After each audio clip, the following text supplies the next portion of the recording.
Hi అండి, నమస్తే. Welcome to my channel voice of Lakshmi. Vanisri కలం పేరుతో ప్రసిద్ధి చెందిన ప్రముఖ సీనియర్ రచయిత శ్రీ సిహెచ్ శివరామప్రసాద్ గారు రచించిన ఆమె ఎవరు అనే ఒక చక్కటి కథను వినేద్దామండి. ఈ కథ 1980 అపరాధ పరిశోధన మాసపత్రికలో ప్రచురింపబడింది. ఇక నవల మొదలు పెట్టబోయే ముందు మన ఛానల్ ఎవరైనా ఫస్ట్ టైం చూస్తున్నట్లయితే ఛానల్ని తప్పకుండా సబ్స్క్రైబ్ చేయండి. అలాగే కథ నచ్చితే లైక్ చేయటం మర్చిపోకండి. ఇక కథ మొదలు పెడదామా? గోడ గడియారం ఠంగ్ ఠంగ్ మని 9 గంటలు కొట్టింది. అప్పుడే 9 అయిందే అంటూ డైనింగ్ టేబుల్ ముందు కూర్చున్నాడు జయకృష్ణ. అప్పుడే అంటే గడియారం ముందుకు పోతుందనా మీ అర్థం? అంది అతని భార్య నవ్వుతూ.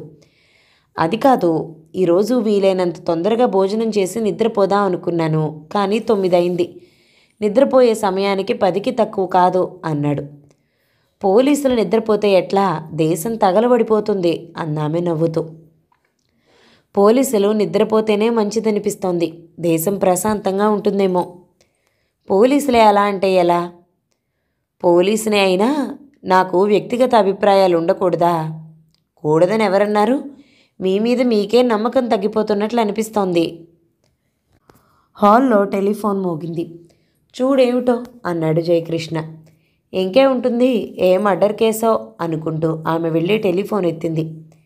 ఏమిటి? మీ మెయిన్ రోడ్ శిష్యుడు మాట్లాడతాడట అంది. మెయిన్ రోడ్ శిష్యుడు ఎవరు? SI Gopal, number 1 town SI అతనే కదా. అతనుండేది మెయిన్ రోడ్ పోలీస్ స్టేషన్లోనే కదా, అందుకే అతన్ని మెయిన్ రోడ్ శిష్యుడు అంటూ ఉంటాను. బాగుంది, ఇంతకీ ఏమిటి సంగతి? మామూలే, మెయిన్ రోడ్లో ఘోరమైన యాక్సిడెంట్. గురువుగారు వెంటనే ఉన్న పాటున లేచి రావాలి. జయకృష్ణ ఎంగిలి చేత్తోనే లేచి వెళ్ళి ఫోన్ అందుకున్నాడు. గోపాల్, ఏం జరిగింది? మహారాణి హోటల్ ముందు చౌరస్తాకి కొంచెం పక్కగా accident sir. Any deaths? Yes sir, road మీద నడుస్తున్న ఒక యువతి చనిపోయింది. ఒక motorcycle, milk van, ambassador accident అయ్యాయి. మోటార్ సైకిల్ అతన్ని హాస్పిటల్కి పంపించారు. సీరియస్గా ఉంది అతని పరిస్థితి. అంబాసిడర్ డ్రైవర్కి, లోపల 2 ప్యాసింజర్లకి మైనర్ ఇంజరీస్. శవం అక్కడే ఉందా? లేకపోతే ఎలా సార్? మీరు వచ్చి ఇంక్వెస్ట్ రిపోర్ట్ రాయాలి, ఎఫ్ఐఆర్ పంపాలి కదా. నో, అలా కాదు. ఆమె ఆన్ ది స్పాట్ చనిపోయిందా లేక హాస్పిటల్లో పోయిందా అని. ఆన్ ది స్పాట్ పోయింది సార్. శవం కదిలించలేదు. మీరు వస్తారు కదా. వస్తున్నా అని ఫోన్ పెట్టేసి గబగబా 2 ముద్దలు మింగి బయలుదేరాడు సర్కిల్ ఇన్స్పెక్టర్ జయకృష్ణ. జయకృష్ణ వెళ్ళేసరికి జనం యాక్సిడెంట్ జరిగిన ప్రదేశం చుట్టూ గుమికి ఉడి ఉన్నారు. సర్కిల్ ఇన్స్పెక్టర్ని చూసి పోలీస్ కానిస్టేబుల్స్ జనాన్ని దూరంగా పంపేయడానికి ప్రయత్నిస్తున్నారు. మిల్క్ వ్యాన్ కింద ఉంది శవం. ఆమెకు 25 ఏళ్ళు ఉండొచ్చు. మనిషి రంగు చామన ఛాయ. చదువుకున్న దానిలాగే కనిపించింది. మెడబోసిగా ఉంది. అవివాహిత అయి ఉంటుంది. సింపుల్గా ఉంది డ్రెస్సింగ్. ఆమె గుప్పెట్లో హ్యాండ్ బ్యాగ్ రక్తంలో తడిసి ఉంది. ఆమె జాబ్ చేస్తుందో లేక జాబ్ కోసం ప్రయత్నిస్తూ ఉందో అనుకున్నాడు జయకృష్ణ. యాక్సిడెంట్కి కారణం ఏమిటో స్పష్టంగా కనిపిస్తూనే ఉంది. ఆమె రోడ్డు దాటుతూ మిల్క్ వ్యాన్ కింద పడి ఉండొచ్చు. వ్యాన్ డ్రైవర్ సడన్ బ్రేక్ వేయడంతో దాని వెనుక వస్తున్న మోటార్ సైకిల్ అతను కుడివైపుకు తిప్పాడు కంగారులో. అది వెళ్ళి ఎదురొస్తున్న అంబాసిడర్కి గుద్దుకుంది. అంబాసిడర్ పక్కకి తిప్పబోయి మిల్క్ వ్యాన్కి గుద్దుకుని తిరగబడింది. 3 వాహనాలు ముద్దగా పడి విచిత్రంగా కనిపిస్తున్నాయి. తప్పు ఎవరిది అని ఆలోచిస్తే రోడ్డు క్రాస్ చేస్తూ ప్రాణాలు కోల్పోయిన ఆమెదే అనుకున్నాడు జయకృష్ణ.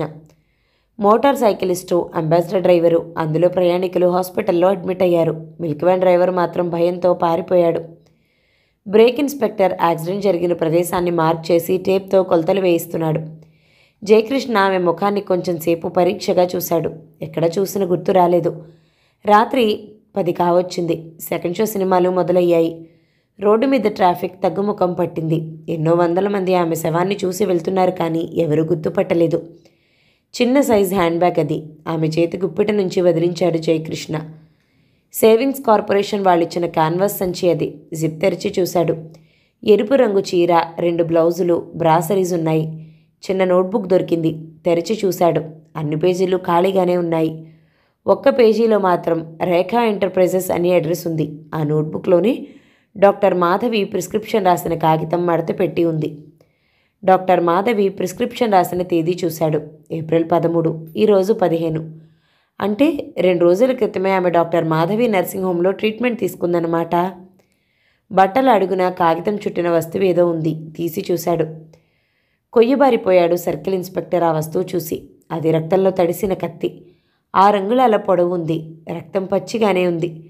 ఆమె ఎవరినో కత్తితో పొడిచి చంపి హడావుడిగా పారిపోతూ మిల్క్ వ్యాన్ కింద పడిపోలేదు కదా. ఇన్స్పెక్టర్ జయకృష్ణ బుర్ర గిరగిరా తిరిగిపోతోంది.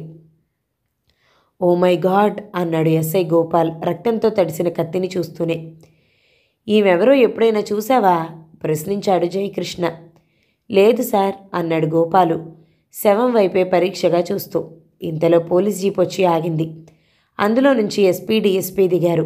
సెల్యూట్ చేసి అటెన్షన్లో నిలబడ్డారు ఇన్స్పెక్టర్లు కానిస్టేబుల్స్. వండర్గా ఉందే ఈవిడ బ్యాగ్లో మర్డర్ చేసిన కత్తి దొరకటం అన్నాడు ఎస్పీ అంతా విని. మర్డర్ ఎక్కడ జరిగిందో తెలీదు, బట్ కత్తి దొరికింది. It is a peculiar case అన్నాడు డిఎస్పీ. ఎక్కడో మర్డర్ జరిగి ఉండాలి, బహుశా ఈ ప్రాంతంలోనే ఆ ప్రదేశం ఉండుండాలి అన్నాడు ఎస్పీ చుట్టూ కలిగి చూస్తూ. ఎవరైనా రిపోర్ట్ చేసే వరకు మనకి తెలియదు. మిస్టర్ జయకృష్ణ అన్ని స్టేషన్స్కి హెచ్చరికలు పంపండి. పోలీస్ కంట్రోల్ రూమ్కి ఏదైనా రిపోర్ట్ వచ్చిందేమో కనుక్కోండి. మర్డర్ జరిగిందని రిపోర్ట్ వచ్చిన వెంటనే నాకు కాల్ పంపండి. Yes sir. రేపు ఎవరైనా ఈమెను గుర్తిస్తే సరి, లేకపోతే ఫింగర్ టిప్స్ తీసి కెమికల్ ఎగ్జామినర్కి పంపండి. ఈ మహాతల్లి స్టేట్ క్రిమినల్ కావచ్చును కదా అన్నాడు ఎస్పీ. Yes sir. పోస్ట్ మార్టంకి పంపించండి వెంటనే. ఇంక్వెస్ట్ రిపోర్ట్ తయారైందా? లేదు సార్. త్వరగా కానివ్వండి, ఇది సిటీలో మెయిన్ రోడ్డు, హెవీ ట్రాఫిక్ ఉండే రోడ్డు, ఆలస్యం కానీకండి. ఎస్ సార్, వెంటనే జరిపించేస్తాను సార్ అన్నాడు జయకృష్ణ. కాసేపటికి ఎస్పీ డిఎస్పీ వెళ్ళిపోయారు. శవ పంచాయతీ జరిపించి శవాన్ని పోస్ట్ మార్టంకి పంపించేశాడు. గోపాల్. Yes sir. ఈ అమ్మాయి 2 రోజుల క్రితం డాక్టర్ మాధవి దగ్గర ట్రీట్మెంట్ తీసుకున్నట్లు ఆధారం దొరికింది. డాక్టర్కి తెలిసుండొచ్చు ఈ అమ్మాయి ఎవరో. తెలిసి ఉండొచ్చు, తెలియకపోయి ఉండొచ్చు కదా సార్. అవుననుకో, చూద్దాం ఏ పుట్టలో ఏ పా ఉందో అన్నాడు జయకృష్ణ నవ్వుతూ. ఇంత రాత్రి వెళ్దామంటారా అనుమానంగా ప్రశ్నించాడు గోపాల్. నోనో, లేడీకి లేచిందే ప్రయాణమని అర్ధరాత్రి ఇన్వెస్టిగేషన్ మొదలు పెడదామంటావా? రేపు ఉదయం లోపలే ఎక్కడో మర్డర్ జరిగిందనే వార్త ఎలాగో వస్తుంది. ఒక్కసారే బిగించేద్దాం. Yes sir. 2 రోజుల నుంచి నిద్ర లేదు కదయ్యా, ఈ రోజైనా కాస్త పెందరాళే హాయిగా పడుకుందాం అనుకున్నాను ఆవులిస్తూ అన్నాడు సిఐ జయకృష్ణ. మనకి హాయ్ ఎక్కడుంది సార్, ఎప్పుడూ హడావుడే. ముందే తెలుసుంటే ఈ ఉద్యోగానికి వచ్చుండేవాణ్ణే కాదు నవ్వాడు ఎస్ఐ గోపాల్. వచ్చి 2 ఏళ్ళు కాలేదు, అప్పుడే విరక్తిగా మాట్లాడుతున్నావే. మరి మేమేమనుకోవాలి? 20 ఏళ్ళు సర్వీస్ చేసిన వాళ్ళం. మీరు అలవాటు పడిపోయారు సార్. మరి నువ్వు పడాలి అలవాటు నవ్వాడు సిఐ. పడక తప్పుతుందా సార్? నేను వెళ్తున్నాను కానీ ఆ మిల్క్ వ్యాన్ డ్రైవర్ ఎవరో కనుక్కుని రేపు స్టేషన్కి తీసుకొచ్చే ఏర్పాటు చేయాలి. ఇంటికి వెళ్తున్నారా? అంత అదృష్టం కూడానా? హాస్పిటల్కి వెళ్ళాలి. ఆ మోటార్ సైకిలిస్ట్కి తెలివి వస్తే స్టేట్మెంట్ తీసుకోవాలి. తెలివి రాకుండా చచ్చిపోయాడా? ఇక మనకి తెల్లవార్లు నిద్రుండదు. తొందరగా తెలివి వస్తే బాగుండును అన్నాడు సిఐ. ఈ పాటికి తెలివి వచ్చే ఉంటుందేమో, ఫోన్ చేసి కనుక్కుందామా సార్? వద్దు, నేను ఎటూ వెళ్తున్నా కదా అన్నాడు సిఐ. సిఐ జయకృష్ణ హాస్పిటల్కి వెళ్ళేసరికి ఆ ఆవరణంతా జనంతో నిండిపోయి ఉంది. దాదాపు 100 మంది ఆడామగ గుమికూడి ఉన్నారు. అతనికి ఏం జరిగిందో అర్థం కాలేదు. యాక్సిడెంట్ జరిగిన తాలూకు వాళ్ళ బంధువులై ఉంటారనుకున్నాడు. కొందరు ఆడవాళ్ళు ఏడుస్తున్నారు, మగవాళ్ళు విచారగ్రస్తులై ఉన్నారు. తీరా విచారిస్తే ఆ మోటార్ సైక్లిస్ట్ పోయాడని తెలిసింది. ఆ కుర్రాడి పేరు Ramesh. Navaranga silk emporium proprietor Ramanatham కొడుకు. బీఎస్సీ ఫైనల్ ఇయర్లో ఉన్నాడు. డ్యూటీలో ఉన్న డాక్టర్ సిఐతో చెప్పాడు, తలకి బాగా దెబ్బ తగలటం వల్ల చనిపోయాడని. స్టేట్మెంట్ తీసుకోవడానికి కూడా అవకాశం లేకుండా స్పృహలోకి రాకుండానే మరణించాడు. పోస్ట్ మార్టం రిపోర్ట్ రేపు పంపుతాం సార్ అన్నాడు డాక్టర్. మిగిలిన వాళ్ళు ఎక్కడున్నారు? ట్యాక్సీలో వాళ్ళ? అవును. డ్రైవర్ని సర్జికల్ వార్డులో అడ్మిట్ చేశాం. ప్యాసింజర్లు వెళ్ళిపోయారు. కట్లు కట్టి పంపించాం. Minor injuries. డ్రైవర్కి కాలు ఫ్రాక్చర్ అయింది. అలాగా? చూస్తారా అతన్ని? పదండి. డాక్టర్ సిఐ కలిసి సర్జికల్ వార్డుకి వెళ్లారు. కునికిపాట్లు పడుతున్న నర్స్ బూట్ల చప్పుడు విని లేచి నిల్చుని హడావిడిగా వచ్చింది. మూలుగుతూ పడుకున్నాడు డ్రైవర్. సిఐని డాక్టర్ని చూసి లేచి కూర్చోబోయాడు. సిఐ వారిస్తూ లేవకు, పడుకో, పర్వాలేదు అన్నాడు. వార్డు బాయ్ స్టూల్స్ తెచ్చి బెడ్ పక్కన వేశాడు. నీ పేరేమిటి అని ప్రశ్నించాడు సిఐ. యాదగిరి సార్. యాక్సిడెంట్ ఎలా జరిగిందో ఏమైనా చెప్పగలవా? చెప్తాను సార్, నేను కళ్ళారా చూశాను. చెప్పు. ఆ అమ్మాయి ఎవరో హడావుడిగా రోడ్డు దాటుతుంది sir. Milk van driver horn కొడుతూనే ఉన్నాడు. కానీ కళ్ళు మూసి తెరిచే లోపల ఫ్రంట్ వీల్ కిందకి వెళ్ళిపోయింది సార్. సడన్ బ్రేక్ వేసినా లాభం లేకపోయిందనుకుంటాను. ఆమె తప్పించుకుంటుందిలే అనుకుని అతను బండి స్లో చేయలేదు. ఐసీ, తల ఊపాడు సిఐ. మిల్క్ వ్యాన్ వెనకనే వస్తున్న మోటార్ సైకిల్ కుర్రాడు వ్యాన్ ఆగిపోగానే బండి పక్కకి తిప్పి నాకెదురొచ్చాడు సార్. నేను కంగారు పడిపోయాను. ఏం చేయాలో తోచలేదు. మోటార్ సైకిల్కి గుద్దుకుంది. మా బండి బ్రేక్ వేయగానే పక్కకు ఒరిగిపోయింది సార్. అయితే ఆ అమ్మాయి కావాలని బండి కింద పడ్డట్లేదైనా అనుమానం వచ్చిందా నీకు? ప్రశ్నించాడు జయకృష్ణ. యాదగిరి కళ్ళు మూసుకున్నాడు. కాసేపు జ్ఞాపకం తెచ్చుకోవడానికి ప్రయత్నించాడు జరిగిన సంఘటన. నేను అంతగా గమనించలేదు సార్. అయినా కావాలని ఎవరైనా కారు కింద పడతారా సార్? ఎందుకు పడరు? వాళ్ళు చస్తూ మనల్ని చంపేవాళ్ళు ఉంటారు కొందరు, నవ్వుతూ అన్నాడు జయకృష్ణ. ఎలా చచ్చిపోవాలో తెలియక కారు కింద పెడితే పోలా అనుకునేవాళ్ళు ఉండొచ్చు అన్నాడు డాక్టర్. మీకొక విషయం చెప్పలేదు అన్నాడు జయకృష్ణ. ఆమె హ్యాండ్ బ్యాగ్లో ఒక కత్తి దొరికింది. Is it? ఆశ్చర్యపోయాడు డాక్టర్. ఎస్ డాక్టర్, అది మామూలు కత్తి కాదు. దానికి రక్తం కూడా ఉంది. పచ్చి పచ్చిగా ఉంది. అంటే ఆ అమ్మాయి అప్పుడే ఎవరినో చంపి హడావిడిగా పారిపోతూ యాక్సిడెంట్కి గురైందని నా అనుమానం అన్నాడు జయకృష్ణ. ఎవరిని చంపింది? అదే తెలియటం లేదు. అంటే మీకు ఇంకా రిపోర్ట్ రాలేదన్నమాట? లేదు, ఎక్కడో మర్డర్ జరిగింది, కానీ ఎక్కడో తెలీదు. వండర్ఫుల్. మీరు రెడీగా ఉండండి. రేపు హాస్పిటల్కి 3వ శవం రాబోతూ ఉంది పోస్టుమార్టంకి, నవ్వుతూ అన్నాడు సిఐ జయకృష్ణ. పోలీస్ స్టేషన్లో ఫోన్ రింగ్ అయింది. సిఐ జయకృష్ణ రిసీవర్ ఎత్తి, జయకృష్ణ స్పీకింగ్ అన్నాడు. డిఎస్పీని మాట్లాడుతున్నాను. Good morning sir. ఏదైనా మర్డర్ జరిగినట్లు రిపోర్ట్ వచ్చిందా? No sir. Is it? Yes sir. రాత్రి రాకపోతే ఈ ఉదయం అయినా వస్తుందనుకున్నాను. ఇంకా రాలేదా? No sir. నాకు ఒక అనుమానం వస్తుంది. What sir? ఆ కత్తికి ఉన్నది మనిషి రక్తమేనా లేక ఏ కోడిని కోస్తే వచ్చిన రక్తం కాదు కదా? జయకృష్ణ నవ్వాడు. నో సార్, అది మనిషి రక్తమే. ఇంకా 8 కదా అయ్యింది. ఈ పూట రిపోర్ట్ రావచ్చును. ఆ అమ్మాయి ఎవరో తెలిసిందా? లేదు సార్, చూస్తే ఈ ఊరికి కొత్త అనిపిస్తుంది. 3 days back doctor Madhavi nursing హోమ్లో ట్రీట్మెంట్ తీసుకున్నట్లు ఆధారం దొరికింది. నేను అదే పనిలో ఉన్నాను సార్. వెంటనే డాక్టర్ని కలుసుకోండి. Yes sir. Okay. Jayakrishna receiver cradle మీద పెట్టేశాడు. సిఐ నర్సింగ్ హోమ్కి వెళ్ళి హాల్లో కుర్చీలో కూర్చున్నాడు. కొందరు ఓపీ వార్డు బల్లల మీద కూర్చున్నారు. జనం ఎక్కువ మంది లేరు. అప్పుడప్పుడే వస్తున్నారు. అంతా ఆడవాళ్లే. ఎక్కువ మంది కడుపుతో ఉన్నవాళ్ళు, పసిపిల్లలతో వచ్చిన వాళ్ళు. కాసేపటికి నర్స్ వచ్చింది. నమస్తే సార్ అంది చనువుగా, ఎంతో పరిచయం ఉన్న దానిలా. నమస్తే. డాక్టర్ గారు ఇంకా రాలేదా? వార్డులో ఉన్నారు. 10 నిమిషాల్లో వస్తారు సార్. తల ఊపాడు సరేనన్నట్లు. డాక్టర్ గారు గైనకాలజీ స్పెషలిస్ట్ సార్ అంది నర్సు. అలాగా అన్నాడు. ట్రీట్మెంట్ మీకా సార్ అంది. నాకేం జబ్బు లేదు అన్నాడు నవ్వుతూ. లేదని తెలుస్తూనే ఉంది సార్, కానీ పొరపాటున వచ్చారేమోనని గుర్తు చేస్తున్నాను అంది నవ్వుతూ. ఒక కేసు ఇన్వెస్టిగేట్ చేస్తూ వచ్చాను. కొంచెం ఇన్ఫర్మేషన్ కావాలి అన్నాడు. డాక్టర్ కన్సల్టింగ్ రూమ్లోకి వెళ్ళి కూర్చుని ఇన్స్పెక్టర్ని రమ్మని కబురు చేసింది. నమస్తే డాక్టర్ అన్నాడు. నమస్తే అందామె. సిఐ ప్రిస్క్రిప్షన్ చీటీ ఆమె చేతికిచ్చి, ఈ అమ్మాయి మీ వద్ద ట్రీట్మెంట్ తీసుకుంది, గుర్తుపట్టగలరా అన్నాడు. ఎస్. ఏం కావాలి మీకు? ఆమె రాత్రి సుమారు 9 గంటలకు మెయిన్ రోడ్లో యాక్సిడెంట్ జరిగి మరణించింది అన్నాడు. డాక్టర్ మాధవి త్రుళ్ళిపడి, నిజంగా అంది నమ్మలేనట్లుగా చూస్తూ. నిజం డాక్టర్. ఆమె ఎవరో ఏమిటో ఎవరూ ఐడెంటిఫై చేయలేదు. ఆమె బ్యాగ్లో ఈ చీటీ దొరికింది. మీ పేరుంది కానీ పేషెంట్ పేరు లేదు. అందుకే మీకు తెలుసుంటుందేమోనని వచ్చాను. తెలుసు. ఆమె పేరు రాజేశ్వరి. ఇక్కడ 2 రోజులు ఇన్పేషెంట్గా ఉంది కూడా అంది డాక్టర్ మాధవి. ఇన్పేషెంట్గానా? అవును. ఎందుకు? Menses trouble. ఐసీ. ఆమె అడ్రస్ మీకు తెలుసా? తెలీదు. తెలీదా? మ్హూ. పెదవి విరిచింది డాక్టర్ మాధవి. మరి ఆమెను ఎవరు అడ్మిట్ చేశారు? నా తమ్ముడు. అతనికి పరిచయం ఉందా? బస్సులో పరిచయం అట. ఆమె గురించి మీరేమైనా చెప్పగలరా? ఆమె గురించి నేనేం చెప్పగలను? ఆమె జబ్బు గురించి చెప్పగలను కానీ, నవ్వింది డాక్టర్. జబ్బు గురించి వివరాలు అక్కర్లేదు. ఆమె ఎవరు? చెప్పగలిగితే చెప్పండి. తల్లిదండ్రులు ఎవరో తెలిస్తే శవాన్ని అప్పగిస్తాం అన్నాడు. ఆమె ఈ ఊరు మనిషి కాదనుకుంటాను. అయినా నాకు వివరాలు తెలియవు. మా తమ్ముడు ఆమెను తీసుకొచ్చి అడ్మిట్ చేశాడు.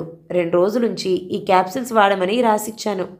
తర్వాత నాకు కనిపించలేదు అంది డాక్టర్ మాధవి. ఆమె గురించి మీ తమ్ముడు ఏం చెప్పాడు? ఆ సమయంలో నేను లేను. నా అసిస్టెంట్ డాక్టర్ సుశీల ఉంది. మా తమ్ముడు ఆమెను అడ్మిట్ చేసి వెళ్ళాడని, బిల్లు తనే ఇస్తానన్నాడని, ఆమెకు డైట్ కూడా ఇవ్వమని చెప్పాడని తెలిసింది. తర్వాత అంటే మర్నాడు నాకు ఫోన్ చేశాడు. బస్సులో పరిచయం అయిందని, బాధపడుతుంటే తీసుకొచ్చి అడ్మిట్ చేశానని చెప్పాడు. వాడు తర్వాత రాలేదు. 2 రోజుల తర్వాత డిశ్చార్జ్ చేశాను. ఐసీ. అయితే ఆమె పూర్తి వివరాలు మీ తమ్ముడికి తెలుసుండాలి అన్నాడు. ఉండొచ్చు అంది మాధవి. అడ్రస్ చెప్పండి, వెళ్ళి కలుసుకుంటాను. B Gangaraju, income tax practitioner, Kothapeta. చౌరస్తాలో బోస్ బొమ్మ ఉంది చూడండి. కుడిపక్కగా వెళితే ఆఫీస్ కనిపిస్తుంది అంది డాక్టర్ మాధవి. థ్యాంక్స్ అని లేచాడు జయకృష్ణ. నో మెన్షన్ అంది డాక్టర్ మాధవి. ఆఫీస్ ముందు పోలీస్ వ్యాన్ ఆగడం చూసి ఆఫీస్ బాయ్ బయటికి వచ్చి తొంగి చూసి వెళ్ళాడు. సిఐ జయకృష్ణ విజిలెన్స్ రూమ్లో కూర్చున్నాడు. గంగరాజు గది బయటికి వచ్చి లోపలికి రండి అన్నాడు విష్ చేసి. ఏమిటి ఇలా వచ్చారు? పోలీసులు వచ్చారంటే ఏదో విశేషమే అన్నాడు గంగరాజు నవ్వుతూ. రాజేశ్వరి గురించి వివరాలు అడగడానికి వచ్చాను. ఆమె రాత్రి మెయిన్ రోడ్లో యాక్సిడెంట్ అయి చనిపోయింది అన్నాడు. రాజేశ్వరా? ఆమెవరు అన్నాడు గంగరాజు ఆశ్చర్యపోతూ. ఆమె ఎవరో తెలియక ఈయన దగ్గరికి వస్తే ఆమె ఎవరు అని ఎదురు ప్రశ్న వేస్తాడేమిటి కర్మ అనుకుని అనుమానంగా చూశాడు జయకృష్ణ. గంగరాజుకి దాదాపు 40 ఏళ్లుంటాయి. ఎత్తుగా హుందాగా ఉన్నాడు. తలలో అక్కడక్కడ తెల్ల వెంట్రుకలు ఉన్నా ఒత్తుగానే ఉంది తల. టేబుల్ నిండా ఉన్న ఫైల్స్, అకౌంట్ బుక్స్, బీరువాల నిండా ఉన్న రెఫరెన్స్ బుక్స్ చూస్తూ ఉంటే అస్తమాను బిజీగా ఉండే మనిషిని తెలిసిపోతూనే ఉంది. ఇటువంటి వాళ్ళు వాళ్ళ పనిలో తప్ప తక్కిన విషయాల్లో ఆసక్తి కలిగి ఉండరు. ఇతను అటువంటి వాడేనా? రాజేశ్వరికి ఇతనికి సంబంధం ఏమిటి? రాజేశ్వరి ఎవరో నాకు గుర్తు రావటం లేదు. ఆమె ఏ కంపెనీకి చెందినది? అతని మాటలకు అడ్డు వచ్చి, ఆమె ఏ కంపెనీకి చెందిందో నాకు తెలీదు. 3 రోజుల క్రితం మీరు స్వయంగా మీ అక్కగారి నర్సింగ్ హోంలో అడ్మిట్ చేయించారటగా? గంగరాజు కొన్ని క్షణాల పాటు కళ్ళు మూసుకుని, ఓ ఆమా, నేనెవరో అనుకుంటున్నాను. ఏమిటి, ఆమె చనిపోయిందా అన్నాడు. అవునండి, పాపం రోడ్డు క్రాస్ చేస్తూ మిల్క్ వ్యాన్ కింద పడి చనిపోయింది. అయ్యో అంటూ విచారం వ్యక్తపరిచాడు గంగరాజు. ఆమె శవం మార్చరీలో ఉంది. బంధువులు వస్తే అప్పగించాలి కదా, అందుకే మీకు తెలుసుంటుందని వచ్చాను. ఇంతకీ ఆమెకు మీకు ఏమిటి సంబంధం? గంగరాజు కొంచెం కంగారు పడ్డట్లు కనిపించాడు. తర్వాత సర్దుకుని, నాకు ఆమెకు ఏమీ సంబంధం లేదు, ఆమె ఎవరో అసలు అన్నాడు. ఏమీ సంబంధం లేకపోతే చాలా ఇంట్రెస్ట్ తీసుకుని ఆమెను మీ అక్కగారి నర్సింగ్ హోంలో ఎందుకు చేర్పించారు?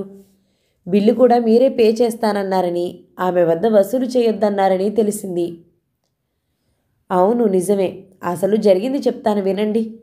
విజయవాడ నుంచి సూపర్ ఎక్స్ప్రెస్లో వస్తున్నాం. ఈ ఊరు చేరేసరికి దాదాపు రాత్రి 8 దాటుతుంది. అంతకుముందు అరగంట నుంచి మా పక్క సీట్లోనే కూర్చున్న ఆ అమ్మాయి ఎందుకో బాధపడుతుంది. నా భార్య ఆమెను అడిగింది. ఆమె ఏం చెప్పిందో కానీ బస్టాండ్ కొంచెం దూరంలో ఉందనగా నా భార్య మా అక్కగారి నర్సింగ్ హోంలో చేర్పించమని అడిగింది. ఆమెకు తోడెవరూ లేరని చెప్పింది. అదేదో ఆడవాళ్లకు సంబంధించిన వ్యాధి అని చెప్పింది. బస్టాండ్కి వెళ్లే దోవలోనే మా అక్కగారి నర్సింగ్ హోమ్ ఉంది. కండక్టర్ని రిక్వెస్ట్ చేసి అక్కడ బస్సు ఆపి దిగిపోయాం. ఆమెను అందులో అడ్మిట్ చేసి మేము ఇంటికి వెళ్ళిపోయాం. అంతే, అంతకంటే వివరాలు నాకు తెలియవు. అదంతా వింటూ తల పట్టుకుని కూర్చున్నాడు సిఐ జయకృష్ణ. అయితే ఆమె ఒంటరిగా విజయవాడ నుంచి వచ్చిందని మీకు తెలుసు, అంతే? అంతే. ఆ బస్సు విజయవాడ నుంచి బయలుదేరింది. ఆమె మాతో పాటు అక్కడి నుంచి వచ్చింది. అంతకంటే మీకు వివరాలు తెలియవు? లేదు సార్. సరే సార్, వెళ్ళొస్తాను. అవసరమైతే మళ్ళీ కలుసుకుంటాను. థ్యాంక్స్ అని సెలవు తీసుకుని బయటపడ్డాడు సీఐ. స్టేషన్కి వచ్చేసరికి 10 దాటింది. మీకోసమే ఎదురు చూస్తున్నాను సార్ అన్నాడు ఎస్ఐ గోపాల్. ఏమిటి విశేషం? మిల్క్ వ్యాన్ డ్రైవర్ దొరికాడు. వాడిని లోకప్లో పడేశాను. అంతేనా? ఏమంటున్నాడు? ఏమంటాడు? నా తప్పేం లేదని మొత్తుకుంటున్నాడు.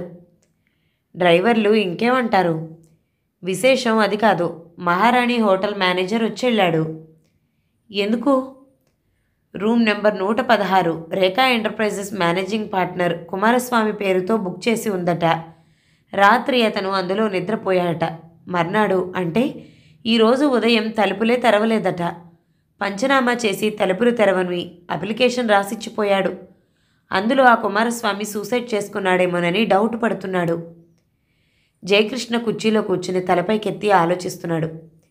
ఏమిటి సార్ ఆలోచిస్తున్నారు? ఏం లేదు. రాజేశ్వరి కుమారస్వామిని మర్డర్ చేసి పారిపోతూ మిల్క్ వ్యాన్ కింద పడి చనిపోయిందా అని ఆలోచిస్తున్నాను. రాజేశ్వరి ఆమె పేరా? అవును. డాక్టర్ మాధవి నర్సింగ్ హోమ్కి వెళ్ళొస్తున్నాను, కానీ వివరాలు ఎవరికీ తెలియవు. రాజేశ్వరి విజయవాడ నుంచి ఒంటరిగా వచ్చిందని చెప్పారు.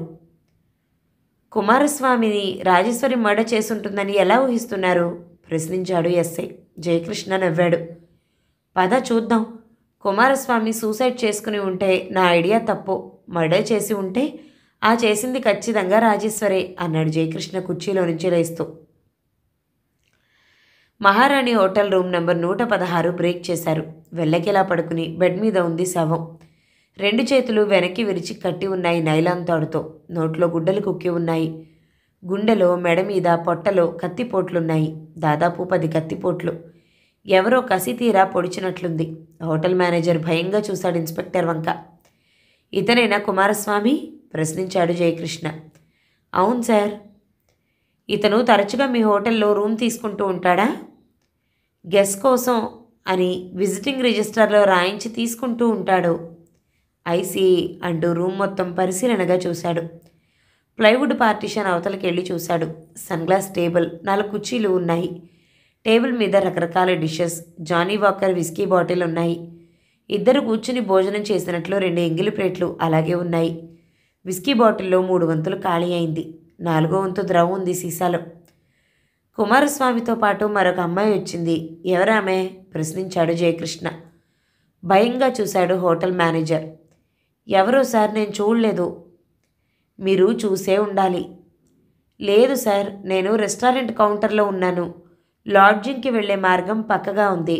రెస్టారెంట్లో కూర్చున్న వాళ్ళు చూడకుండానే లాడ్జింగ్కి ఎవరైనా వెళ్ళిపోవచ్చు. కారులో వస్తే కార్ పార్క్ చేసి వెళ్తారు. కార్ పార్కు మీకు కనిపిస్తుంది కదా? కనిపిస్తుంది. కుమారస్వామి ఎప్పుడొచ్చాడు? కారులోనే వచ్చాడు, సాయంకాలం 4ంటికి. వెంట ఎవరున్నారు? ఎవరూ లేరు, ఒంటరిగానే వచ్చాడు. నో, మీరు అబద్ధం చెప్తున్నారు. నిజం చెప్పండి, లేకపోతే చాలా సీరియస్గా ఉంటుంది వ్యవహారం కటుగా అన్నాడు జయకృష్ణ. నిజం సార్, నేను ఆమెవరో చూడలేదు. అయితే మీ హోటల్ బ్రోతల్ హౌస్గా కూడా ఉపయోగపడుతుందన్నమాట. అన్ని హోటల్స్ అంతే సార్. ఎవరు మొగుడు పెళ్ళాలో ఎవరికి తెలుసు? రోజుకి 100 రూపాయల అద్దె మాకు కావాలి. ఎవరొచ్చినా ఇవ్వక తప్పదు. అంతా ఘరానా పెద్ద మనుషులే అన్నాడు హోటల్ మేనేజర్. మీ లాడ్జింగ్లో పనిచేసే బాయ్స్ని ఒకసారి పిలిపించండి. అలాగే. కాసేపటికి ఒక్కొక్కళ్ళే రాసాగారు. అందరినీ ప్రశ్నించాడు జయకృష్ణ. రాజయ్య అనే కుర్రాడు ఎవరో ఆడమనిషి వచ్చిందని చెప్పాడు, కానీ ముఖం చూడలేదట. రెస్టారెంట్ నుంచి క్యారేజీ తెచ్చిపెట్టానని, అప్పుడు ఆమె బాత్రూంలోకి వెళ్తూ ఉంటే చూశానని, ముఖం కనిపించలేదని చెప్పాడు. క్యారేజీ తెచ్చాక తనని వెళ్ళిపోమ్మన్నారని, తర్వాత లోపల బోల్టు పెట్టుకున్నారని ఖచ్చితంగా చెప్పాడు. ఫింగర్ ప్రింట్ ఎక్స్పర్ట్ వచ్చి గ్లాసుల మీద, డిష్ల మీద పౌడర్ చల్లి ప్రింట్స్ ట్రేస్ చేస్తున్నాడు. కాసేపటికి కుమారస్వామి బంధువులు వచ్చారు. శవ పంచాయతీ జరిపి శవాన్ని పోస్టుమార్టంకి పంపించారు. కుమారస్వామి నాకు మేనమామ కొడుకు అన్నాడు మేనేజర్ సీట్లో కూర్చున్న అతను. నేమ్ బోర్డు వంక చూశాడు సిఐ జయకృష్ణ. ఆర్కే మూర్తి, బీకామ్ అని ఉంది. చూడండి మూర్తిగారు, కుమారస్వామి గురించి మీకు తెలిసిన విషయాలు చెప్పండి. చెడ్డవైనా సరే దాచకండి. కేసు ఈజీగా సాల్వ్ చేయడానికి ఒక చిన్న విషయం సహాయపడొచ్చు అన్నాడు జయకృష్ణ. అడగండి సార్, మీకేం కావాలన్నా నిజం చెప్తాను. వాడు పోయాక ఇక దాచుకోవడానికి ఏముంటాయి విచారంగా అన్నాడు మూర్తి. కుమారస్వామికి చెడు అలవాట్లున్నాయా? చెడు అలవాట్లు అంటే మీ దృష్టిలో ఏమిటో ముందు చెప్పండి. ఆడవాళ్లతో వ్యభిచరించటం. నాకు తెలిసినంతవరకు వాడు మంచివాడు. పార్టీలలో తప్ప డ్రింక్ తీసుకోడు. ఆరోగ్య సూత్రాలు చాలా వరకు పాటిస్తాడు. ఇక ఆడవాళ్ల కోసం ప్రాకులాడినట్లు నేనెప్పుడూ నోటీస్ చేయలేదు. మా కంపెనీలోనే దాదాపు 10 మంది ఆడపిల్లలు జాబ్ చేస్తున్నారు.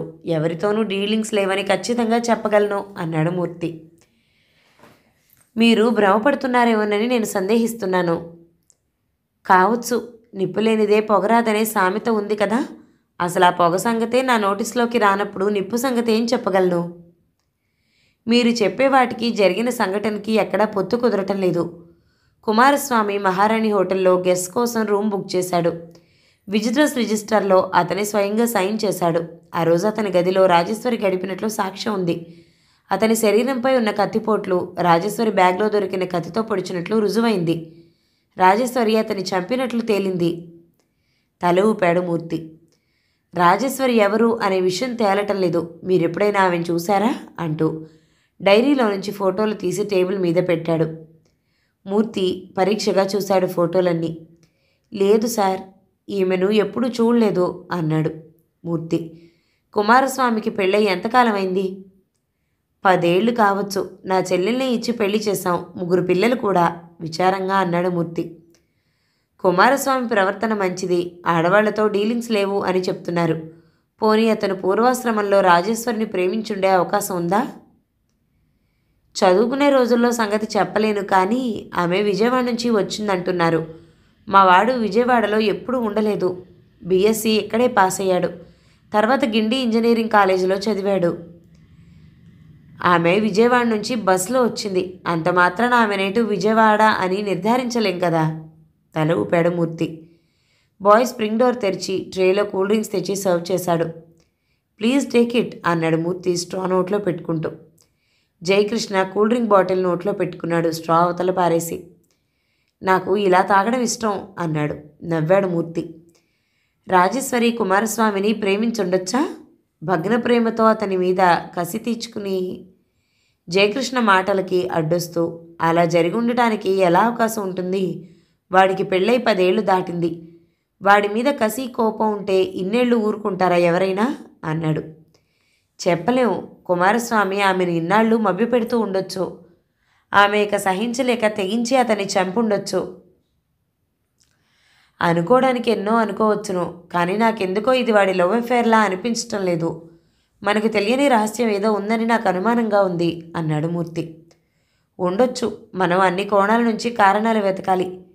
కేసుకి అసలు కారణాలు తెలిసే వరకు అన్నీ అనుమానించదగినవే అన్నాడు జయకృష్ణ. మేబీ అన్నాడు మూర్తి తల ఊపుతూ. నేను మీ సిస్టర్ని కలుసుకోవాలనుకుంటున్నాను. తప్పకుండా అంటూ బజర్ నొక్కాడు. బాయ్ వచ్చాక డ్రైవర్ని కార్ పోర్టికోలో పెట్టమను అన్నాడు. పర్వాలేదు, మీరు రండి అంటూ జయకృష్ణ పోలీస్ వ్యాన్లో ఎక్కి కూర్చున్నాడు. ముందు మూర్తి కూర్చున్న ఫియట్ని అనుసరిస్తోంది పోలీస్ వ్యాన్. ఆ వీధిలో కల్లా విశాలమైన ఆవరణలో కట్టబడిన 3 అంతస్తుల మేడ ముందు ఆగింది ఫియట్. ఇనుప గేటు మూసి ఉంది. డ్రైవర్ హారన్ కొట్టాడు. కాసేపటికి వాచ్మ్యాన్ వచ్చి గేటు బార్లా తీశాడు. రండి సార్ అంటూ లోపలికి ఆహ్వానించాడు మూర్తి. జయకృష్ణ మూర్తిని అనుసరించి వెళ్ళాడు. హాల్లో సోఫాలో కూర్చోపెట్టి మూర్తి మేడపైకి వెళ్ళాడు. కొంచెం సేపటికి దిగి వచ్చాడు. పైకి రండి సార్ అన్నాడు జయకృష్ణ అతన్ని అనుసరిస్తూ. మీ సిస్టర్ పేరు అన్నాడు. అరుణ. సర్కిల్ ఇన్స్పెక్టర్ని చూస్తూనే అరుణకి దుఃఖం ముంచుకొచ్చింది. ఊరుకొమ్మ, మీరెంతో బాధలో ఉన్నారు. మిమ్మల్ని ఇబ్బంది పెట్టడం భావ్యం కాదు. కానీ ఇది మర్డర్ కేసు. ఇన్వెస్టిగేట్ చేసి హంతకుల్ని పట్టుకోవటం, అందుకు కారణాలు వెతికి పై అధికారికి రిపోర్ట్ చేయటం వంటి బాధ్యతలున్నాయి. అందుకే తప్పని పరిస్థితిలో మిమ్మల్ని ఇబ్బంది పెట్టాల్సి వచ్చింది అన్నాడు. అరుణ కాసేపటికి ఊరడిల్లింది. చీర చెంగుతో కళ్ళు తుడుచుకుని కూర్చోండి అంది. జయకృష్ణ కూర్చున్నాడు. మూర్తి బాల్కనీలోకి వెళ్ళిపోయి పచార్లు చేస్తూ ఉన్నాడు. మీకు పెళ్ళై 10 ఏళ్ళయింది కదూ? అరుణ తల ఊపింది అవునన్నట్లు. మీ భర్త చాలా మంచివాడని మూర్తిగారు చెప్పారు. ఆమె ఏమీ మాట్లాడలేదు. శూన్యంలోకి చూస్తూ ఉంది. మీకు తెలిసిన సంగతే కదా, మీ భర్తని రాజేశ్వరి అనే అమ్మాయి చంపింది. మీరెప్పుడైనా ఆమెను చూశారేమో గుర్తుకు తెచ్చుకోండి అంటూ డైరీలో నుంచి రాజేశ్వరి ఫోటోలు ఆమెకు అందించాడు. అరుణ నీళ్లు నిండిన కళ్ళను తుడుచుకుని తదేకంగా ఆ ఫోటోలను చూసింది. తల అడ్డంగా ఊపుతూ, ఆమెనెప్పుడూ చూడలేదు సార్ అంది. పోనీ మీ పెళ్లి కాక పూర్వం మీ భర్త ఎవరినైనా ప్రేమించారేమోనని మీకేమైనా తెలుసా? అరుణ అనుమానంగా చూసింది. నా ఉద్దేశం కరెక్ట్ కాకపోవచ్చును, మీకేమైనా తెలుసుంటే చెప్పండి అన్నాడు. లేదు సార్, నాకేం తెలీదు అంది. జయకృష్ణ దృష్టి కిందే అంతస్తులో లైఫ్ సైజ్ ఫోటో మీద పడింది. అది కుమారస్వామిదే. ఆ ఫోటోకి పూలదండ వేసి ఉంది. నుదుట కుంకుమ బొట్టు పెట్టారు, కానీ ఆ పూలదండ ఎండిపోయింది. అది గులాబీ పూలదండ. జయకృష్ణకి ఆశ్చర్యం వేసింది. కుమారస్వామి చనిపోయి 2 రోజులు కాలేదు, అప్పుడే పూలదండ వేయటము, అది ఎండిపోవటము ఎలా సంభవించుంటుంది? థ్యాంక్స్ అరుణ్ గారు, అవసరమైతే మిమ్మల్ని మళ్ళీ కలుసుకుంటాను అన్నాడు. మూర్తితో కలిసి కిందికి దిగొచ్చాడు. ఆ ఫోటో ముందు ఆగి తల పైకెత్తి చూశాడు.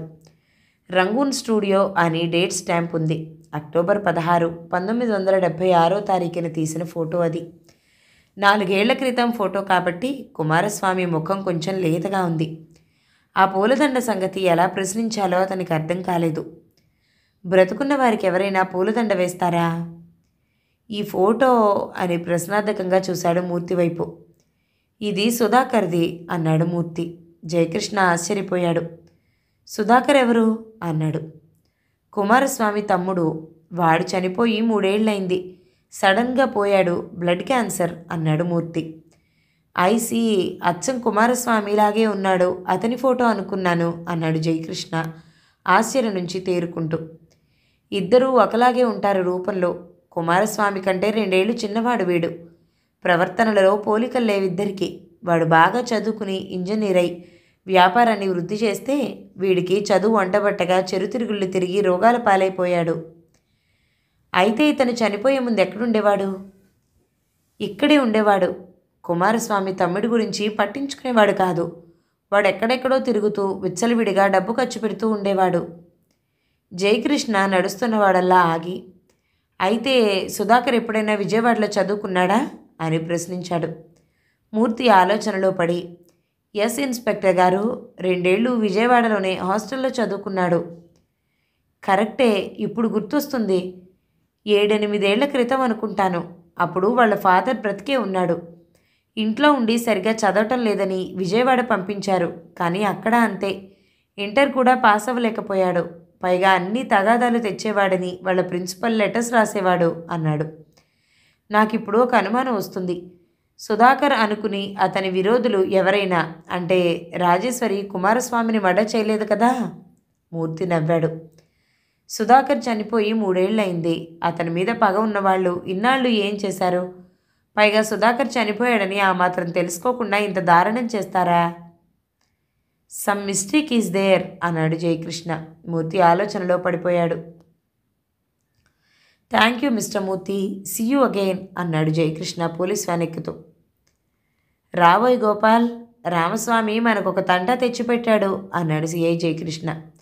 ఎస్ఐ గోపాల్ విష్ చేసి వచ్చి కూర్చున్నాడు. ఫింగర్ ప్రింట్ ఎక్స్పర్ట్ రామస్వామి నవ్వాడు గోపాల్ని చూసి. ఏమిటి సార్ విశేషం అన్నాడు గోపాల్. ఏముంది, రాజేశ్వరి కుమారస్వామిని మర్డర్ చేసిందని మనం అనుకుంటున్నాం కదా. ఇప్పుడేమో ఆ కత్తి మీద మరొకరి ఫింగర్ ప్రింట్స్ కూడా కనిపిస్తున్నాయి. రాజేశ్వరి ఫింగర్ ప్రింట్స్ కాక వేరే ఎవరివో ఫింగర్ ప్రింట్స్ కూడా ఉన్నాయి. దాన్ని బట్టి రాజేశ్వరితో పాటు మరొకరు రంగంలోకి దిగారు అన్నాడు జయకృష్ణ.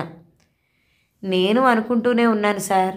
ఎంత ధైర్యం కలిగిన ఆడపిల్లైనా ఒక మగాడిని కట్టేసి కదలకుండా అరవకుండా నోట్లో గుడ్డలు కుక్కేసి చంపగలదా అని అనుమానం పీడిస్తూనే ఉంది.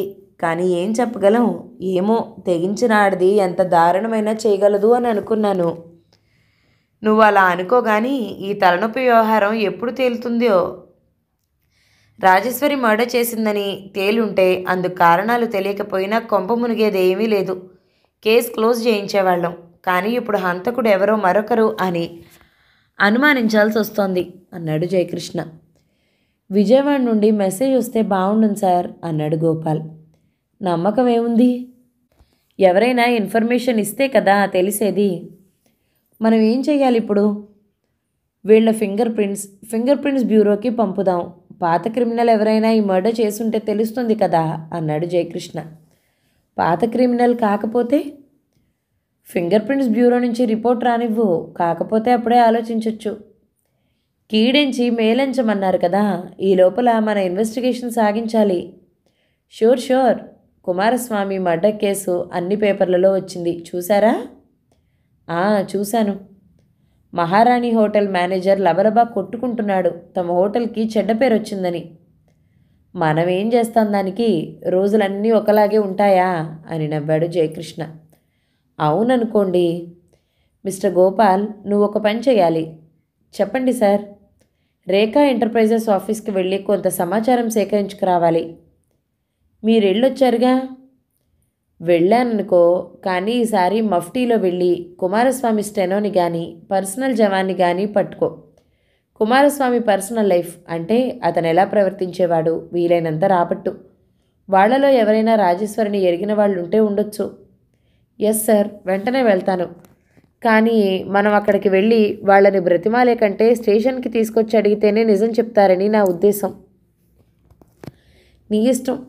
నేను ఫింగర్ ప్రింట్స్ బ్యూరోకి పంపే ఏర్పాటు చేస్తూ ఉంటాను, నువ్వు ఆ పనిలో ఉండు అన్నాడు Jayakrishna. SI Gopal telephone directory తీసి Rekha enterprises phone number note చేసుకున్నాడు. 2 సార్లు ట్రై చేశాక నెంబర్ దొరికింది. Rekha enterprises please.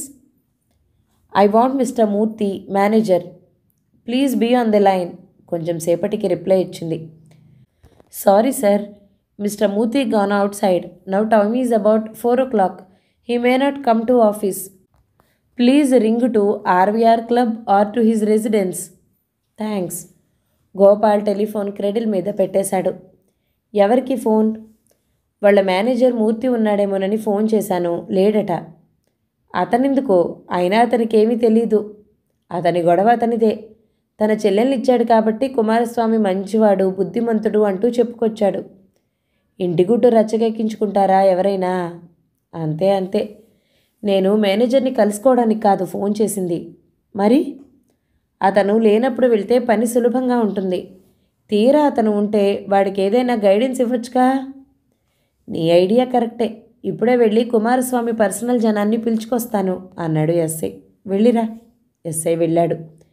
Jayakrishna DSP ఇంటికి వెళ్ళి మాట్లాడొచ్చేసరికి స్టేషన్లో ఒక కుర్రాడు కూర్చుని ఉన్నాడు. సిఐని చూసి విష్ చేశాడతను. ఇతను కుమారస్వామి స్టెనో, మిస్టర్ రాఘవ అన్నాడు ఎస్ఐ. తల ఊపాడు జయకృష్ణ. ఏమిటి సంగతులు? మనకి పనికొచ్చే సమాచారం ఏదైనా ఉందా ప్రశ్నించాడు సిఐ. ఇతను చెప్పే సంగతులు వింటుంటే మతిపోతుంది. కేసు మరొక మలుపు తిరిగేట్లుంది అన్నాడు ఎస్ఐ. ఏమిటి? ఆసక్తిగా ప్రశ్నించాడు. మూర్తి చెప్పిన వాటికి ఇతను చెప్పేవాటికి పోలికలే లేవు. కుమారస్వామికి అన్ని అలవాట్లు ఉన్నాయట. పైగా మహారాణి హోటల్లో అతని బృందావనమని, అతనొక అపర శ్రీకృష్ణుడని చెప్తున్నాడు. అయితే మూర్తికి బావగారి సంగతి తెలిసి ఉండకుండా ఉండాలి, లేదా కావాలని మనతో అబద్ధాలు చెప్పుండాలి అన్నాడు జయకృష్ణ. గొప్పవారి గోత్రాలు అంతే సార్ అని నవ్వాడు రాఘవ. అంతేకాదు సార్, రాఘవ మరొక ఆసక్తికరమైన సంగతి బయటపెట్టాడు. ఏమిటి? కుమారస్వామి భార్య అరుణ క్యారెక్టర్ మంచిది కాదట. Is it? ఆశ్చర్యంగా ప్రశ్నించాడు సిఐ. అందులో ఆమె తప్ప ఎంత మాత్రమూ లేదు సార్. భర్త వ్యభిచారి. వారానికి ఒక్కరోజైనా పెందరాళే ఇంటికి చేరుకుంటే గొప్ప. ఎప్పుడూ క్లబ్బు, పేకాట, హోటళ్లలో క్యాబరే డ్యాన్సుల కాలక్షేపం, గొంతు వరకు తాగే హోటల్లోనే ముండలతో మకాం. ఆమె మాత్రం ఏం చేస్తుంది? ఉప్పు కారం తినే మనిషే కదా అన్నాడు రాఘవ. ఇంతకీ నువ్వు చెప్పేది సూటిగా చెప్పవయ్యా అన్నాడు సిఐ. చెప్తాను సార్, కానీ నన్ను మాత్రం ఈ కేసులో ఇరికించకండి. నా పేరు బయట పెడితే నా ఉద్యోగం పోతుంది వెరుగ్గా అన్నాడతను. నోనో, అలా జరగదు, చెప్పు హామీ ఇచ్చాడు. కిరణ్ కుమార్ అని అసిస్టెంట్ మేనేజర్ ఉన్నాడు సార్. మూర్తిగారి తర్వాత అతనిదే పెత్తనం. ఫైల్స్ మీద డిస్కషన్స్ కని, చెక్కుల మీద సంతకాలకని మూర్తిగారి కోసం ఇంటికెళ్తూ ఉంటాడు సార్. ఎలా కలిసిందో కానీ మూర్తిగారి చెల్లెలు అరుణతో సంబంధం కుదిరింది సార్. జయకృష్ణ ఆశ్చర్యంగా వింటున్నాడు అతను చెప్పేదంతా. ఇదంతా నీకెలా తెలుసు? ఇటువంటివి ఎలా తెలుస్తాయి సార్? ఇంట్లో పని మనుషుల ద్వారా, వాళ్ళ ప్రవర్తన ద్వారా. నాకే కాదు సార్, మా కంపెనీలో చాలామందికి తెలుసు వీళ్ళ వ్యవహారం. అందరికీ తెలిసినా ఎవరికీ తెలియనట్లు ప్రవర్తిస్తూ ఉంటారు సార్. అసలు ఇదంతా ఆమె భర్తకి అన్నకి కూడా తెలిసేమోనని నా అనుమానం. ఎందుకంటే 2 నెలల క్రితం కిరణ్ కుమార్ ఉద్యోగం పోయింది. ఐసీ అన్నాడు జయకృష్ణ ఏదో ఆలోచిస్తూ. వీళ్ళ ప్రవర్తన విచ్చలవిడిగా ఉండుంటుంది, అందుకే కట్ చేసి ఉంటారు. అది సరే, కుమారస్వామి మర్డర్ గురించి మీరేం చెప్తారు? నేను అనుమానించడం కిరణ్ కుమార్నే. కుమారస్వామి భార్య కిరణ్ కలిసి ఈ మర్డర్ చేయించుంటారని నా అనుమానం. ఎందుకంటే కిరణ్ కుమార్కి ఇంకా పెళ్లి కాలేదు. భర్త పోయాక తన కన్నుసన్నలలో ఉండే ఇతన్ని చేపట్టవచ్చని ఆమె అనుకుని ఉండొచ్చు కదా.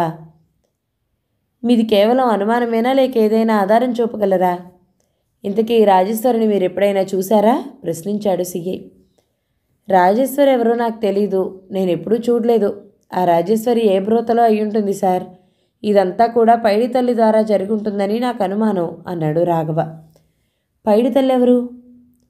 పైడి తల్లి కుమారస్వామి జవాన్ సార్. ఈ మర్డర్ జరిగిన మర్నాటి నుంచే వాడు కనిపించటం లేదు. నాకు వాడి మీదే అనుమానం. డబ్బు ఆశ పెడితే ఎలాంటి పనికైనా సిద్ధమే వాడు. ఐసీ. పైడి తల్లి అడ్రస్ తెలుసా? తెలుసు సార్. మా వర్కర్స్ అడ్రస్లన్నీ మా రికార్డులో ఉంటాయి, చూసి చెప్తాను. ఫోన్ చేసి చెప్పండి. నో సార్, నేను రేపు నోట్ చేసి స్వయంగా అందచేస్తాను. కిరణ్ కుమార్ ఏం చేస్తున్నాడు ప్రస్తుతం? ఏం చేస్తాడు సార్, రోడ్లు సర్వే చేస్తున్నాడు అంటూ నవ్వాడు రాఘవ. కిరణ్ కుమార్ అడ్రస్ కూడా కావాలి. అలాగే సార్, పైడి తల్లి అడ్రస్తో పాటు కిరణ్ కుమార్ అడ్రస్ కూడా తెలియచేస్తాను. ఓకే, థ్యాంక్స్ అన్నాడు జయకృష్ణ. గుడ్ మార్నింగ్ సార్ అంటూ ప్రవేశించాడు రామస్వామి. కమిన్ రామస్వామి అన్నాడు సిఐ. బ్రౌన్ కలర్ కవర్లో నుంచి ఫింగర్ ప్రింట్స్ తీసి సిఐ ముందుంచి, నిన్న మీరు పంపిన టీ గ్లాస్ మీద ఫింగర్ ప్రింట్స్ తీశాను సార్ అన్నాడు. అవి కిరణ్ కుమార్వి. కత్తి మీద ప్రింట్స్తో టాలీ అయ్యాయో లేదో చూసావా? చూశాను సార్, అవి కిరణ్ కుమార్వి కాదు అన్నాడు రామస్వామి. కాదా అంటూ నిరుత్సాహపడ్డాడు జయకృష్ణ. ఇంతలో స్టేషన్ బయట పోలీస్ వ్యాన్ ఆగింది. 2 కానిస్టేబుల్స్ ఓ బక్క మనిషిని బలవంతంగా లాక్కుని వస్తున్నారు. వాడు గిలగిలా కొట్టుకుంటున్నాడు భయంతో. ఎస్ఐ గోపాల్ నవ్వుకుంటూ లోపలికి వచ్చాడు. ఎవరతను? ప్రశ్నించాడు సిఐ. వాడే సార్ పైడి తల్లి. ఊళ్ళోనే ఉన్నాడు కానీ ఇంట్లో లేడు. వాళ్ళ బామ్మర్దింట్లో మకాం పెట్టాడు. వెతికి పట్టుకున్నాను అన్నాడు ఎస్ఐ. పైడి తల్లి లోపలికి వస్తూనే అమాంతం సిఐ కాళ్ళ మీద పడి ఏడసాగాడు. నాకేం తెలియదు సార్ అంటూ శోకాలు పెట్టాడు. కానిస్టేబుల్ బలవంతాన పైకి లేపి నిల్చోపెట్టాడు. ఎందుకు అలా ఏడుస్తావు? విసుగ్గా అన్నాడు సిఐ. నాకే పాపం తెలియదు సార్, నన్ను అన్యాయంగా పట్టుకున్నాను సార్ ఏడుస్తూనే చెప్తున్నాడు పైడి తల్లి. తెలిసింది చెప్పు, లేకపోతే 10 ఏళ్ళు జైలు పడుతుంది. నాకేం తెలుసు సార్? ఏం తెలియకపోతే డ్యూటీ మానుకుని నీ బామ్మద్దింట్లో ఎందుకు దాక్కున్నావు? గద్దించాడు సిఐ. చెప్పు, కిరణ్ కుమార్ నీతో ఏం చేయించాడు? ఆ రాజేశ్వరి ఎవరు? నిజం చెప్పు. కిరణ్ బాబు నాకేం చెప్పలేదు సార్. మరెవరు చెప్పారు? ఏం చేయించారు? నిజం చెప్తే వదిలేస్తాం, లేదా మరి ఇంటికి వెళ్ళవు. ఆ అమ్మ ఇంత పని చేస్తుందని తెలియక బుద్ధి గడ్డి తిని ఆ పని చేశాను సార్. ఏ అమ్మా? ఆ అమ్మే సార్, రాజేశ్వరమ్మ. చెప్పు, రాజేశ్వర్ ఎవరు? నువ్వేం చేశావు? ఎవరో నాకేం తెలుసు సార్. ఒకరోజు నేను డ్యూటీ చేసి ఇంటికి పోతా ఉంటే పలకరించింది. వాళ్ళ అన్న ఎవడో ఉన్నాడట, ఆడికి ఉద్యోగం కావాలంట. డైరెక్టర్ని కలుసుకునే మార్గం చెప్పమంది. మామూలు సంగతే కదా అని అయ్యగారికి చెప్పాను. అయ్యగారు ఆవిడని మహారాణి హోటల్లో ఉంచి రమ్మన్నారు. అంతే సార్, ఆ తర్వాత నాకేం తెలీదు. పోనీ రాజేశ్వర్ ఏ ఊరు నుంచి వచ్చిందో నీకు తెలుసా? విజయవాడ నుంచి వచ్చానని చెప్పింది సార్. వాళ్ళ అన్నకి ఉద్యోగం గురించి అయ్యగారితో మాట్లాడడానికి వచ్చానని చెప్పింది. అంతే సార్, అంతకంటే నాకేం తెలీదు అన్నాడు పైడి తల్లి కళ్ళు తుడుచుకుంటూ. వీడిని లాకప్లో పడేయండి అన్నాడు సిఐ లేచి నిల్చుని. సార్, అన్యాయం సార్, నాకే పాపం తెలియదు సార్. పైడి తల్లి గోల పెడుతూ ఉంటే కానిస్టేబుల్స్ లాక్కెళ్ళి లోకప్లో పడేసి తాళం పెట్టారు. కేసు కొంచెం క్లియర్ అయినట్లు కనిపిస్తోంది గోపాల్కి. వీళ్ళ కంపెనీలో ఏదో ఉద్యోగాల గొడవ అనుకుంటాను. ఎవరో ఉద్యోగం రాలేదని అతన్ని కసితో మర్డర్ చేసినట్లుంది. వాళ్ళెవరో విజయవాడ నుంచి వచ్చుండాలి. అతను రాజేశ్వరి అన్నేమో తెలుసుకోవాలి. నేను మూర్తిని కలుసుకుని వస్తాను అన్నాడు జయకృష్ణ. గోపాల్ తల ఊపాడు. జయకృష్ణని చూస్తూనే రండి రండి అని ఆహ్వానించాడు. కేస్కి క్లూ దొరికింది. చెప్పండి. ఈ మధ్య మీ కంపెనీలో ఏవైనా ఉద్యోగాలకు ఇంటర్వ్యూలు జరిగాయా? జరిగాయి. అకౌంటెంట్స్, టెక్నీషియన్స్ వగైరా దాదాపు 25 వేకెన్సీలు ఫిలప్ చేయాలని పేపర్లో అడ్వర్టైజ్ చేశాం. ఇంటర్వ్యూలు జరిగాయి కూడా. అపాయింట్మెంట్స్ పంపలేదు ఇంకా. ఈ లోపల ఈ దారుణం జరిగింది అన్నాడు మూర్తి. విజయవాడ నుంచి వచ్చిన క్యాండిడేట్స్ లిస్ట్ తీయండి అన్నాడు జయకృష్ణ. మూర్తి బజర్ నొక్కి బాయ్ రాగానే ఏఎంని పిలువు అన్నాడు. అసిస్టెంట్ మేనేజర్ వస్తూనే ఇద్దరికి విష్ చేశాడు. వేకెన్సీలు ఫిలప్ చేయడానికి అప్లికేషన్స్ కన్ఫర్మ్ చేశాం కదా, ఆ ఫైల్ తీసుకురండి అన్నాడు మూర్తి. అతను కాసేపటికి ఫైల్ తెచ్చి టేబుల్ మీద పెట్టాడు. మూర్తి తల ఊపాడు అతన్ని వెళ్ళమన్నట్లుగా. మూర్తి ఫైల్ తిరిగేసి మొత్తం 4 ఉన్నారు సార్ అన్నాడు. కథంతా ఈ 4లోనే ఉంది అన్నాడు జయకృష్ణ. ఎలా? పైడి తల్లి చెప్పిందంతా చెప్పాడు జయకృష్ణ.